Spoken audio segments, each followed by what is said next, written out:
நம்ம சேனலை சப்ஸ்கிரைப் பண்ணாதவங்க சப்ஸ்கிரைப் பண்ணுங்க. கூடவே பெல் ஐகானை கிளிக் பண்ணீங்கன்னா நாங்க அப்லோட் பண்ற வீடியோவை நீங்க உடனுக்குடன் பார்க்கலாம். Hello friends, welcome to pebbles. நான் இன்னைக்கு செய்ய போகிறது பொடி சாதம். அதாவது நார்மலாக நம்ம பவுடர் வாங்கி சாதத்துக்கூட மிக்ஸ் பண்ணி தான் சாப்பிடுவோம்.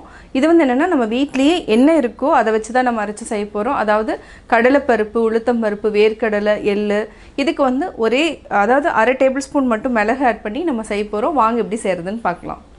தேவையான பொருட்கள், நம்ம 1 டேபிள் ஸ்பூன் அளவுக்கு வேர்க்கடலை எடுத்துருக்கிறேன். அதாவது இதுதான் அளவு.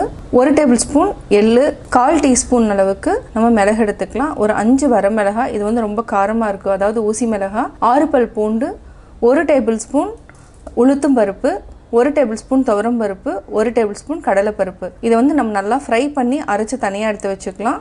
அதாவது இதை கொஞ்சம் ஜாஸ்தியாக நாங்கள் குவான்டிட்டி போட்டுட்டிங்கன்னா இது பொடி சாதம், அதாவது பொடி மட்டும் நீங்கள் தனியாக எடுத்து ஒரு டைட் கண்டெய்னரில் போட்டு வச்சுக்கலாம். இது தாளிக்கிறதுக்கு 1 வெங்காயம், 1 பச்சை மிளகாய், கருவேப்பிலை. இதுக்கு 100 கிராம் எடுத்து சாதத்தை நான் வடித்து வச்சுருக்கேன். இப்போ எப்படி செய்கிறதுன்னு பார்க்கலாம். ஒரு கடாய் வச்சுக்கலாம். கடாயில் ஃபஸ்ட்டு நம்ம வேர்க்கடலையே கொஞ்சம் நல்லா வறுத்துக்கலாம். ஏன்னா இது பச்சை வேர்க்கடலை. நம்ம நல்லா வறுத்துட்டு அதுக்கப்புறம் எல்லா பருப்பும் ஆட் பண்ணிக்கலாம்.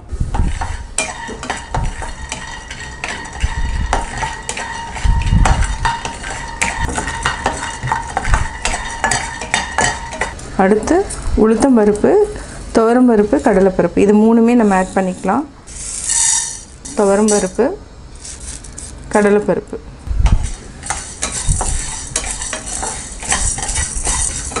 நம்ம இது வறுத்ததுக்கப்புறம் ஒரு டேபிள் ஸ்பூன் அளவுக்கு நம்ம எண்ணெய் விட்டுக்கலாம்.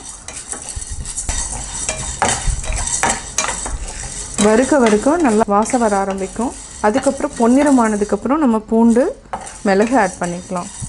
கொஞ்சமாக நம்ம 1 டேபிள் ஸ்பூன் அளவுக்கு எண்ணெய் விட்டுக்கிட்டோம். இப்போ நம்ம பூண்டு போட்டுக்கலாம். பூண்டு கொஞ்சம் நல்லா வதக்கிக்கலாம். இது தனியாக வதக்கிக்கோங்க. பூண்டு மட்டும் கொஞ்சம் லைட்டாக தனியாக வதக்கிக்கலாம். இப்போ வரமிளகாய், எள்ளு கடைசியில் போட்டுக்கலாம். மிளகு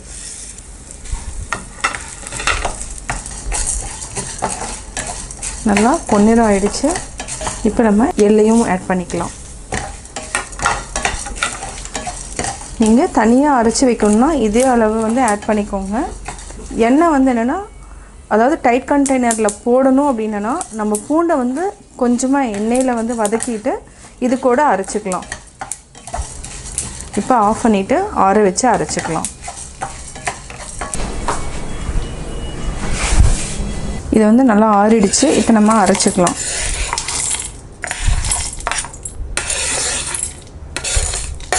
இது நம்ம அரைச்சி எடுத்துட்டோம். இது தேவையான அளவுக்கு போட்டுக்கலாம். அதாவது 2 டேபிள் ஸ்பூன் மீதமாச்சுன்னா நீங்கள் ஒரு டைட் பாக்ஸில் போட்டுட்டு தனியாக எடுத்து வச்சுக்கோங்க. இப்போது நம்ம தாளித்து விட்டுக்கலாம். ஒரு கடாயில் 2 டேபிள் ஸ்பூன் அளவுக்கு எண்ணெய் விட்டுக்கலாம். எண்ணெய் நல்லா காயிட்டும். கடுகு போட்டுக்கலாம். கடலைப்பருப்பு, உளுத்தம்பருப்பு. பொன்னிறமானதுக்கப்புறம் வெங்காயம், பச்சை மிளகாய், கருவேப்பிலை ஆட் பண்ணிக்கலாம்.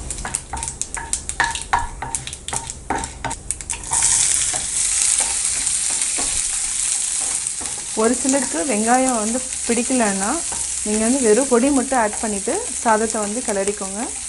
நான் வெங்காயம் ஆட் பண்ணிவிட்டு செய்ய போகிறேன். தேவையான அளவு உப்பு ஆட் பண்ணிக்கலாம்.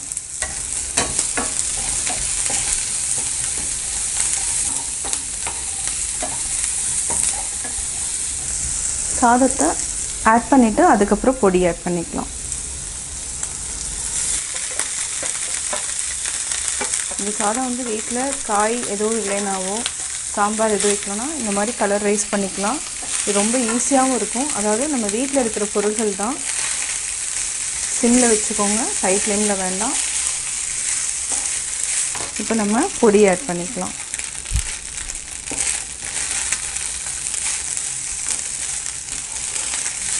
இது கரெக்டாக பார்த்திங்கன்னா ரைஸ் ஒன்லி 100 கிராம்ஸ் தான் நான் எடுத்திருக்கேன். இதில் மினிமம் ஒரு 2 டேபிள் ஸ்பூன் அளவுக்கு இந்த பொடி மீதமாகும். இந்த அளவுக்கு இருந்தாலே போதும். காரமும் கரெக்டாக இருக்கும். நான் போட்டதுக்கப்புறம் இவ்வளோ மீதி இருக்குது. இதை நீங்கள் ஒரு சின்ன பாக்ஸில் ஒரு கிண்ணத்துலேயோ எடுத்து வச்சுக்கலாம். இந்த அளவுக்கு மீதி இருக்குது. இப்போ ஆஃப் பண்ணிக்கலாம்.